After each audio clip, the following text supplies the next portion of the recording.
What is up, guys? KFC back here with our next war recap video. This one was the epic slugfest between the Goodfellas and Bonkers Warrior.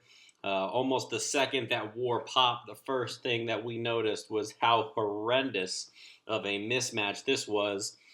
Tons of engineered bases on the other side. I'll kind of give the recap here in a second. I'm actually going to go through ours first, just to show you what we have. We have one Town Hall 11 at the top, and then 2 through 10 are all Town Hall 10s, and then 11 through 25 are all Town Hall 9. So a pretty standard composition. As we look over here at Bonkers Warrior and what they were running against us, they had two Town Hall 11s here at the top, with Eagles and max defenses. So those were their two Town Hall 11s. And then their Town Hall 10s went down to 16, but there was some engineered stuff kind of built in there. Here, Sparta Cruz, their number 5 was a Town Hall 11. As you can see here in a moment, he has all Town Hall 10 level defenses, a couple level 3 Infernos, but the great equalizer, that level 5 Grand Warden, gives him a lot more offensive firepower for sure. I believe number 3, Steve, was also a Town Hall 11. Not only was he a Town Hall 11, but I'm fairly certain he only had a level 6 Grand Warden. But as you can see, everything else kind of a very kind of Mr. Steve to leave his Inferno there on single. I'm sure that helped tread easy when he took out that base with bowlers. And then kind of like I said, the story of the match was that, their number 10 here, once again, also has a Warden. So from an offensive perspective, we just thought we were going to get perfect ward. A very awkward base here, too. No Inferno Towers, but some Town Hall 11 level defenses. 30-30 heroes with a level 19 Grand Warden. Sorry, the Dons was the one that I was thinking about. Almost as a max Warden. Very, very scary when the matchup started for sure. And then even all the way down to their number 25, Nano. Has a Town Hall 9 base, basically. A Town Hall 7 almost, but with a 10-10-5 lineup. So they had quite the offensive advantage going into the war. We kind of assumed that they would get all of our 9s cleared, and then we kind of gave them 2 or 3 Town Hall 10s and hoped that 68 would win the war. We actually came up a little bit short, so looking over at at this war here, we left base 2, 1-starred, which was unfortunate, and then we pretty much hit our marks. Base 12 was one that I actually missed on. It was a base with no Inferno Towers. I thought it would be pretty easy to run over, but some of these Town Hall 10 level pieces of point defenses, not only Town Hall level pieces of point defense, but put off in their own compartments, very deadly. So the Valkyries didn't quite get there for that one, but one that I should have had if I had put a little bit more thought into it. War was over by that point. Did a little YOLOing, but no excuses there. So we should have gotten 1 extra star on 2, 1 on 12, and this motherfucker, Paddy Wagon. I don't even know what to say, guys. Mr. Paddy Wagon gets to wear a little badge here. Going, let's see, he's 15. 0 for 8. We were on that base. We sent 7 Town Hall 9s at Paddy Wagon and Bravs, a Town Hall 10 at Paddy Wagon. And somehow, some way, this was the base that survived. For everyone over there, Bonkers Warrior, I know that in general, it's a YouTube tradition to not reveal enemy bases that you don't triple. That being said, I've got like 160 subscribers, so calm your tits, okay? It's a Town Hall 9 base. There's no extra expo. There's really nothing to it. He got an extra level on his queen. I think he had an extra bomb in there somewhere. Has the baby archer tower and a baby cannon. But for some reason, man, this base just did not fall down. This side of the base looks prime for an AQ walk, given the direction of the sweepers. And then a ground game just looks like it could wreck, this portion of the base. But for some reason, we got it into our heads that wasn't going to be the play. And we tried to air it a few times. We tried to knock out these 2 pieces of point defenses. We had wall breaker fails over here. So ultimately, biggest takeaway from this war is that I hope that I never, ever see that base again. Because it is not good, guys. And we got to get that shut down. So basically 3 stars, I feel like the Goodfellas left on the board in a little bit of a more competitive matchup, or in a matchup where they were their skill level matched their offensive firepower, we would have been in trouble because they easily could have gotten to 68 stars for sure. Here you can see what they did to our bases. They got 2 Town Hall 10 triples, one on Sean with their Town Hall 11, and then another Town Hall 11 took out our bottom Town Hall 10. And then most of these attacks were taken out by engineered accounts, whether it was a Town Hall 10 dipping on a 9 or an 11 coming down to dip on a 9 paddy wagon. They did leave 1 free star here at the bottom, super awkward. CJ kind of questioned their strategy a little bit. I guess they assumed that we were going to hit 67. There was a point in the war where it was like 66 to 62, and they had an attack left from Steve, and Steve, for whatever reason, went in on Sandman as opposed to taking this free star down here. Obviously, we did not do well down the stretch. Bravs missed a star. I missed a star. Demasta, I don't know how he got a 2-star. We'll watch that one. It was amazing. Tread Easy missed a star. So we definitely left some stars on the board for sure. Possibly they were playing for 68, not sure. But that's kind of the recap of the crazy breakdown of how this war went down. Here are the final stats of the war. 18 3-stars for us to 16 for them. And then obviously we left that 1 Town Hall 11, only 1 star. But we did eke out the 67 to 66 heavily outmatched victory.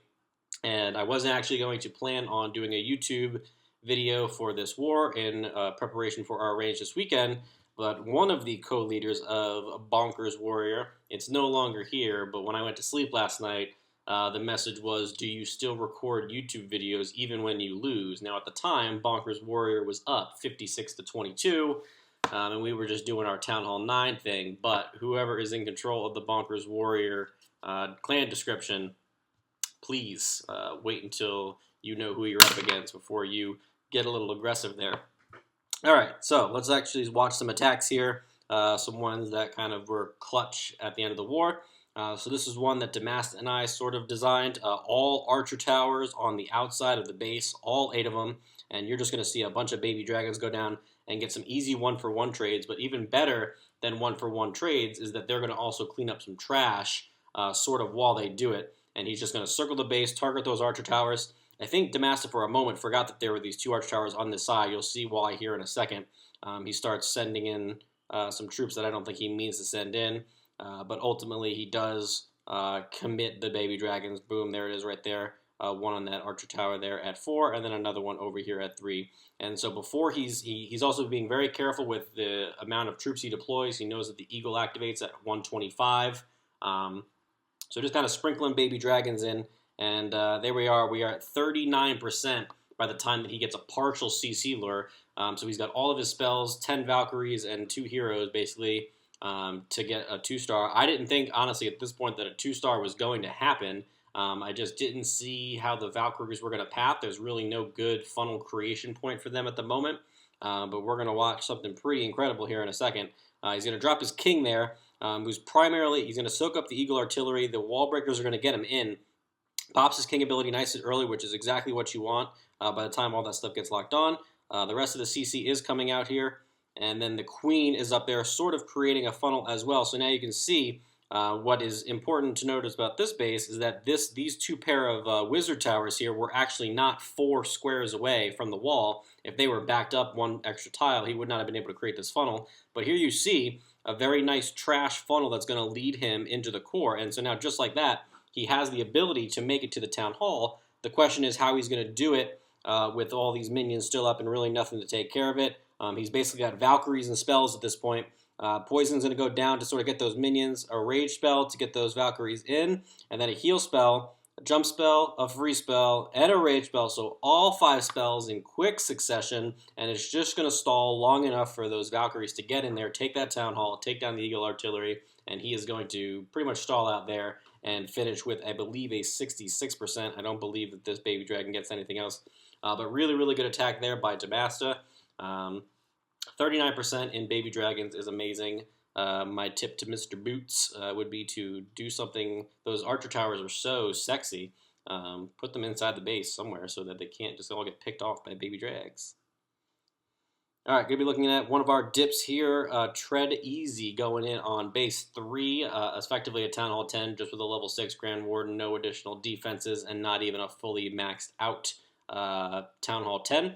Tread Easy just got his bowlers this war, so going to go ahead and give those a shot here. Here you can see he uses about 3 or 4 bowlers on the side to kind of create a funnel, and then the rest of those 14 bowlers are going to kind of go right up the middle here in a moment. You'll see he gets a nice wall breaker game going on there. Grand Warden is down, and then boom, there go the rest of the bowlers. He's going to drop a jump spell that's going to allow him to get into the middle, and he's got a jump spell to let them out. So kind of not a big box base, so to speak, but really there's only 5 compartments in this entire base. With the bowlers being able to bounce rocks into these smaller ones here in the core, and the jump spell is obviously opening up the whole base. And he is going to kind of just work his way through. Everything goes down pretty quickly, and then at this point, it's pretty much just cleanup. Going to use a balloon there to kind of get a quick 1-for-1 trade after the Arch Tower locked on, and that is going to be all she wrote for Tread Easy. So congratulations on getting Bowler 3, and congratulations on tripling with them. All right, scrolling on down to Son of Jay taking on their number 6. This was the one that really ignited me into knowing that we could definitely win this war. So our game plan going into this war was that we wanted to 2-star bases 1 through 6, and we wanted to 3-star bases 7 through 25. That was our game plan. We wanted to end at 69 stars. Jay was going in on this base to secure the 2-star, and he actually ends up clutching a 3-star. As you can see, Nanatoba did his splash defense, it looks like first, got some max level wizard towers there, but all the other pieces of point defense are Town Hall 9 level, and that's going to play a huge role here. Son of Jay going to come in with these level 2 bowlers. A couple of minions there come out for a little bit of a partial CC pull. That Golem still has plenty of health left. Poison goes down. Does pop his Queen's ability there because those minions, man, they can definitely run through a Queen pretty quick. Rage spell is going to go down on these bowlers. Jump spell is going to lead them right into the middle. And then that second jump spell, I'm not sure if that was intentional. The jump spell there went down, but doesn't quite connect to the back. I'm pretty sure that Jay wanted to push it a little bit further to kind of let those bowlers kind of walk through. But as you can see, once they are all in the core, man, there's just no bombs, there's no spring traps, there's nothing that they have to really worry about. And so your job at that point is basically just keep them up. Here you can see 5 of them are getting locked onto by that Inferno Tower. And then here's where they kind of get landlocked a little bit. Like I said, that jump was a little bit further back. Once they were able to kind of get this Inferno Tower down, they could have done a little bit more, I feel, from a damage perspective. But they're going to now, they can still reach everything. That's the other important thing to note about bowlers. But here they are getting a little bit landlocked, at least these poor bastards down here. The rest of their friends kind of just abandoned them, which is kind of weird. That's the weirdest part about bowlers is that every single one of them was standing right there, and then half of them just dipped out the back. And then the rest of them just kept firing off their rocks. And at this point, we pretty much know it's just going to be a race against time. The healer is still up on the Barbarian King. Still got plenty of bowlers up. As you can see, 1 minute and 8 seconds left in the raid. I'm not sure how long this raid took. But yeah, a really, really nice triple here. A fresh hit triple by Son of Jay on I guess you can call it a 10.5. So yeah, nice job, man. Good job with the swag poison in the middle. And that's going to be all she wrote for Nanatoba. All right, so moving on to the next one. We got Son of Jay going in on number 7 with his fresh 6 war. He's 3'd this base before, so this was not going to be super difficult for him. I'll kind of 2x through this raid. Going to do his AQ walk here on the bottom, and then the Valkyries up top. We have seen this before. Nothing super special here. Not to take away from the raid, obviously, Mr. Son of Jay. Still have to execute it well. He's going to go ahead and pop his Queen's ability there. And then rage her up. I usually like to do it the opposite way. So I have to rage first and then pop ability later. But to each his or her own. Here you can see the cold-blooded portion. Going in up top, 17 Valkyries are going to run around their rage spell, those little bitches. But the free spell combined with the heal spell there is going to allow those Valkyries to take out that one Inferno Tower, and then he's going to heal them through that second Inferno Tower. Unfortunately, his Queen did go down, potentially because the ability was popped before the rage spell went off. But the Valkyries are going to punch through that lava wall there, and then they are going to finish this raid up as well. So good job, Jay, on getting this 6-star. Good job on hitting this base just the way that you do. And that's going to be all she wrote for this one as it comes to a slow but eventual close. All right, moving on to number 8. You can see, guys, chat is hopping right now. 54 messages since I started recording. Why is that? You'll find out at the end of the video. So this is my hit going in on number 8, trying to sort of copy Damas's Queen Walk. Playing here was pretty simple on bases like this. My goal is always to just make sure that I can get Valks to the core, and then after that I kind of just deal with it. So the plan here was to start an AQ walk here to get all these pieces of point defense. My goal was not to get this Inferno Tower on the walk. I did not want her to break in, so I wanted my queen to start here and then kind of walk all the way around here. That was going to create a situation where there was an air sweeper and an air defense there, which I was kind of using as a little bit of a funnel. And then I wanted to drop a golem down here and then send my king in to go get the queen, so that my goal was to sort of keep up these 3 defenses here, and then I wanted to place a jump spell right there so that some of the Valkyries went to go beat up an Inferno Tower, and the rest of them went into the core where they would get a heal spell, and I knew that there were Teslas. So that was the game plan, and decently executed. There's a couple things that I could have done a little bit better that I can point out right here. Level 40 queen goes down, healers go down immediately as well as a funnel wizard, and the queen is going to do a little bit of work there. Always awesome when you can get your funnel wizard to also just jump in there and grab a storage as well. Great value for 4 troop space. Down goes the archer tower. And at this point, she only has 2 pieces of point defense on her, but to take my own advice, I punted in the last war, get the rage spell down early. I didn't necessarily need it right that second, but I just wanted to make sure that she was going to be okay. All that being said, huge mistake here. CC locks on to my healers, and that is super, super unfortunate. And so I just keep dropping poison spells as if to say, fuck off. Get off of my healers, and they are going to survive, which is awesome. As soon as that portion is over, Golem down here at 6 o'clock, a couple of quick wizards, as well as a test wall breaker. No problems there, so I'm going to send the rest of the wall breakers in. That Archer Tower is going to make its way down. I send in the CC, which has 3 Valkyries in it, as well as the Barbarian King. This part here also could have gone a little better. As soon as the Queen goes down, I know I can send in the rest of my Valks. I dropped the jump spell first. My goal was to have them break through the wall over here, but they're smarter than that. They're going to go through the opening over here. Luckily for me, that trail of breadcrumbs that I was hoping to leave up was indeed still there, and they are going to get in. Rage is going to let those take out the Inferno Tower, and the rest of them in the core are nice and safe as they work their way through those Teslas and those grounded Expos. And at this point, it's pretty much all she wrote. I have an extra Rage spell. Didn't really need it for anything, so go ahead and drop it on the Valks. Kind of speed them up a little bit. And yeah, so with the exception of the Clan Council targeting my healers and not really doing that part, super fantastic. Decent raid by me, but I roast everyone else. I can roast myself too. It was not a super clean attack, so need to be better than that. Let's see, what else we got here. Kaler, new member of the clan over from War Wales. Pretty much a stud. Taking out this base. Warrior 81, also sweet, sweet man with his Eye of Sauron, single target Inferno. You keep leaving it like that. That's the way these Valks and Bowlers like them. Single target all the way, baby. Going to start his AQ walk here over around 3 o'clock.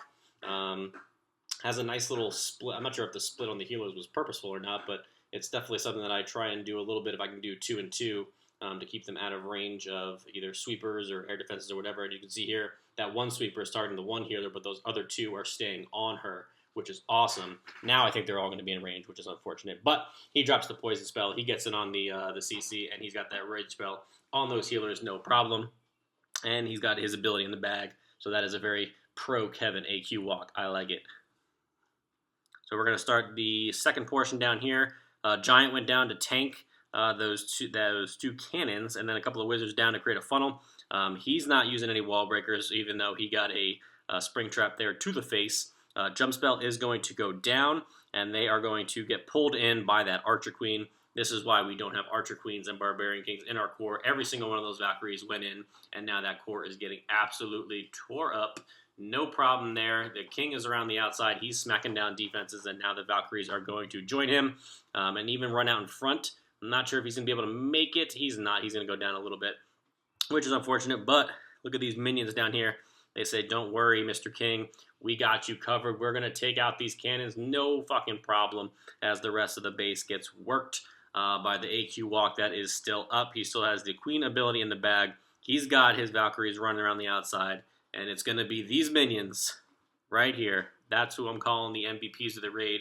Still has a swag minion in the bag. He's going to join his friends, take out that cannon, and then they're all going to survive that red air bomb because the raid was over and the minions live past the bombs. So good job there by Kaler. All right, let's get some Town Hall 9 action in here. Todd is a... I feel like I've covered all the other Town Hall 10 triples. I might as well cover the rest of them. I'll 4X this one. So this is a Town Hall 9, basically, but with a Grand Warden level 9. So Todd going in here with a Queen Walk Laloon. So going back to his Town Hall 9 days, and that extra Warden statue is not going to deter Todd with his level 3 Lava Hounds at this point. He's going to go in there and pretty easily wreck this base. So I'm just going to flash forward on 4X. As you can see here, gets his walk portion nice and going, and then he gets a nice counterclockwise motion. Grounded expos, once again. Keep it up, guys. We like grounded expos as well, especially, so grounded expos with air traps. At least that part seems correct, to entice air and then get them with the air skeletons. But Todd, no match for that. Gonna take it down. All right, let's get 1 or 2 Town Hall 9 attacks in here. What do we got for 13? That is a Town Hall 10. That is a Town Hall 10. Doc King had a great war, 6-star war. Fresh hits on both his attacks. Let's cover both of his real quick. Beautifully symmetrical base here with a queen on the outside. He's going to be bringing a Valo, which is pretty sweet, a shattered Valo. So the plan here is pretty simple. He's going to come in from the top left side, and his goal is to path his Valkyries through these 2 air defenses and then jump probably right there to get those final 2 air defenses. Girlfriend's calling. Forgive me if you guys can hear that. Funnel is being created there by a few wizards. Poison goes down to grab that dragon and 2 loons. And here come the Valkyries now. Like I said, he's got 2 jump spells. Boom, there's the first one. That's going to give him access to the first 2. Well, he already had access to the first 2, but it's going to get him access to the second 2, especially when he drops his second jump here on the back end. So he's waiting with these 15 balloons right now, and he's going to probably start deploying them. I'd probably start deploying them right around now, because you know that they're going to get through that core pretty quick, and these pieces of point defense could use some love from some balloons, and boom, there indeed they do go. 3 balloons goes down on that arch tower. 4, it looks like, over here. That should take care of this entire portion. And then we got some Valkyries over here. So a triple wizard, which is super awkward. Not sure why there was a triple wizard there. But hey, you gotta do what you gotta do. This wizard looks like he could have used a friend or 2 in cleanup. But triple wizard on the 3 o'clock is, good too. The rest of the balloons are in, and they are absolutely smashing this base. Some more air skeletons are going to take out maybe a balloon or 2. They are feisty little fuckers. They're in there. They're in the mix of it. They're trying to save the raid for Hot Wheel. They're pounding on them balloons. Unfortunately, everything in his mother is fucking up. And then this wizard here going to go ahead, target those air skeletons and say, fuck off. Let them clean up. Something like that. The wizards talk. I'm not sure why I'm being super goofy on this YouTube video today. It's just coming out of me. But either way, going to go ahead and get that cleaned up. Boom, with a triple. Good job, Doc King, hitting that base. And Valo, so stop points for that. All right, let's do one more since the girlfriend calls, and she hates when I ignore her for Clash. Where is Doc King's second raid?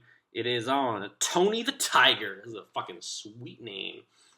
So Doc King going in on Tony the Tiger. Once again, nice little symmetrical base. Pretty self-explanatory, but he's going to do a AQ walk, go Vaho here. Giant goes down to tank that arch tower, and he's going to go ahead and create that funnel. A couple of nice minions there, just for extra sort of cleanup slash funnelishness.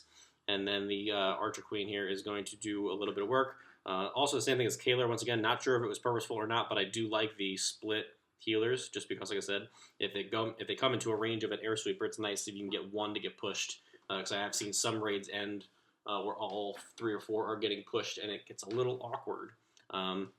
So pretty much encountering only one piece of point defense at a time here. I think he does get a little fortunate that the queen continued to go right and didn't get pulled over by this arch tower here, but that little extra indent looks like helped.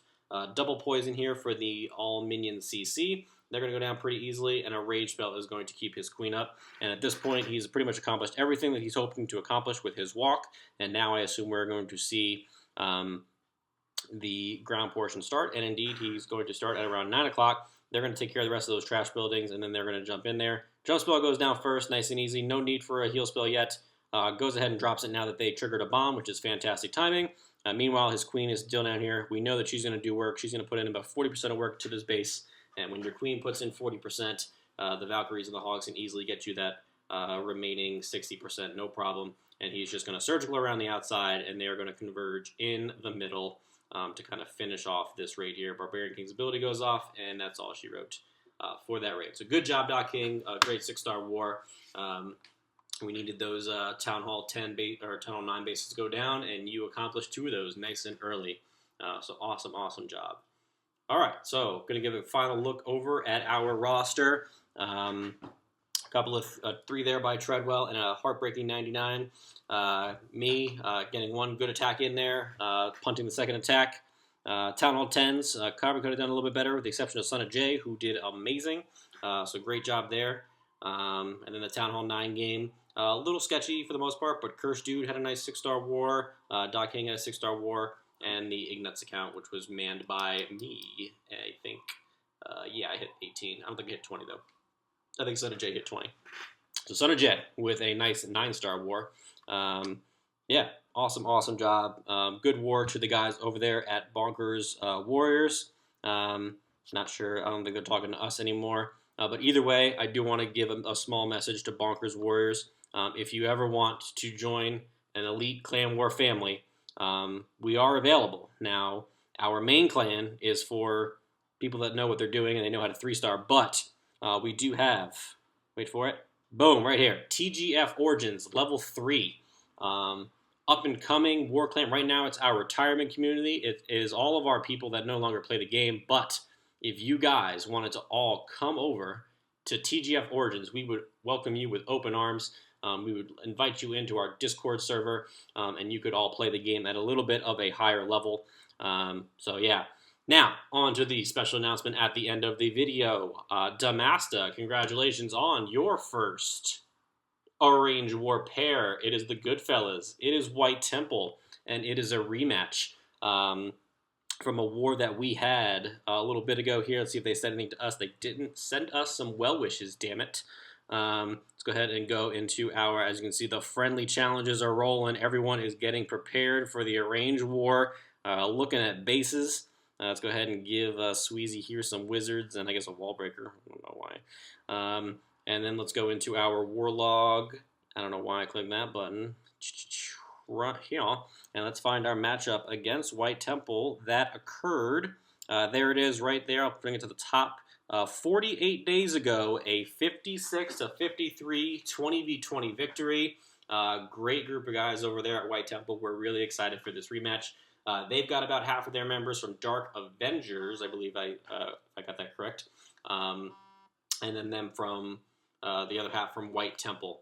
So we're really looking forward to this rematch. It is going to be a 30v30, and it's going to be interesting to see the strategy here. So each side has 1 Town Hall 11 and 9 Town Hall 9s, and then 20 Town Hall 9s. So it'll be interesting to see what the strategies are from both sides, how we're going to utilize, how we're going to hit their Town Hall 11, how they'll hit our Town Hall 11.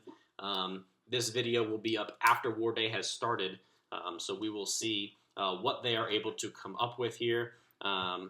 So yeah, so that's going to be the end of this war recap video. Thank you guys for watching. Good war to everyone over at Bonkers Warrior. I sincerely hope we never match you again, so we do no longer have to deal with that headache. That was 9 guys with Grand Wardens versus 1 guy with Grand Wardens. So, best of luck to you guys in the future, and I'll catch you guys next time.